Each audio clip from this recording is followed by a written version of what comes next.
వెనక ఆకివీడు ప్రాంతంలో 113 సంఘాలకి పాస్టర్లకి నోటీసులు పంపించటానికి ఆ వెనక ఉన్నటువంటి వ్యక్తి నేనే అంటూ ఒప్పుకుంటున్నది ఎవరంటే సార్, మీ ప్రభుత్వానికి చెందినటువంటి, మీ కూటమి ప్రభుత్వానికి చెందినటువంటి, మీరు నియమించినటువంటి డిప్యూటీ స్పీకర్ అయినటువంటి ఉండి నియోజకవర్గపు ప్రస్తుతం ఎమ్మెల్యే అయినటువంటి రఘురామకృష్ణం రాజు గారు సార్.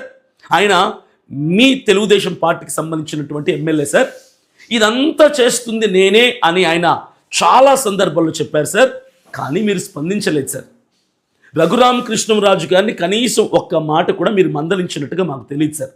సో దీని అంతటిని బట్టి మేము ఏమనుకుంటున్నామంటే సార్, ఆయన వెనక మీ హస్తం కూడా ఉందేమో అని మేము అనుకుంటాం కదా సార్, జనరల్గా సార్. ఎందుకంటే ఆయనని మందలించే హక్కు మీకుంది, ఆయనని సస్పెండ్ చేయొచ్చు, ఆయన టికెట్ క్యాన్సిల్ చేయొచ్చు, ఆయన్ని హెచ్చరించి ఎందుకు మతపరమైనటువంటి విద్వేషాలు రెచ్చగొడుతున్నావు, ఒక నాయకుడిగా క్రైస్తవులు కూడా దళితులు కూడా ఓట్లేస్తేనే నువ్వు ఎమ్మెల్యేలోగా ఉన్నావు అని మీరు మందలించవచ్చు సార్. కానీ మీరు ఎక్కడా మందలించలేదు సార్. అంత పెద్ద ఇష్యూ సార్, రాష్ట్ర వ్యాప్తంగా సంచలనం సృష్టించినటువంటి ఆ ఉండి నియోజకవర్గంలో జరుగుతున్నటువంటి సంఘటన మీద ముఖ్యమంత్రి గారైనటువంటి శ్రీ నారా చంద్రబాబు నాయుడు గారు స్పందించలేదు. డిప్యూటీ సీఎం అయినటువంటి కొనిదల పవన్ కళ్యాణ్ గారు స్పందించలేదు. లోకేష్ గారు స్పందించలేదు.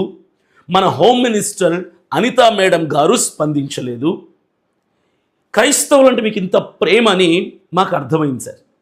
కానీ కడప నుంచి ఒక సామాన్యుడైనటువంటి అభినయ్ దర్శన్ పాడేరు నియోజకవర్గానికి వెళ్ళి ప్రజల సమస్యల్ని కనుక్కోవటానికి, ఆ గ్రామాల్లో ఉన్నటువంటి సమస్యల్ని వెలికి తీయటానికి ఎప్పుడు ఏ నాయకుడు, ఏ అధికారి ఎవ్వరు వెళ్ళినటువంటి కుగ్రామాల్లో, కొండల్లో, లోయల్లో ఉన్నటువంటి ప్రజల్ని కలుసుకొని వాళ్ళ బాధలు వినటానికి, వాళ్ళ సమస్యలు వినటానికి నాలాంటి ఒక సామాన్యుడు, ఒక చిన్న పార్టీ ఆంధ్రప్రదేశ్ రాష్ట్ర అధ్యక్షుడిగా నేను వెళ్తే అక్కడ దాడి జరిగితే ఈ దాడికి సంబంధించి చిన్న ఇష్యూకి సార్ మీరు స్పందించారు సార్.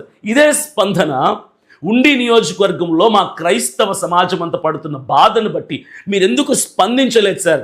Please స్పందించండి sir. ఇప్పటికైనా అక్కడ ఉన్నటువంటి రఘురామకృష్ణరాజు అనేటువంటి ఎమ్మెల్యే గారిని మందలించండి సార్. ఇప్పటికైనా నారా చంద్రబాబు నాయుడు గారు సార్, ఒకటే సార్, మీకు ఒక హైందవులే కాదు, ముస్లింలే కాదు, మేము కూడా ఓట్లేసాం సార్.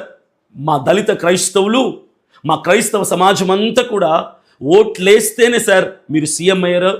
పవన్ కళ్యాణ్ గారు డిప్యూటీ సీఎం అయ్యారు. రఘురామకృష్ణ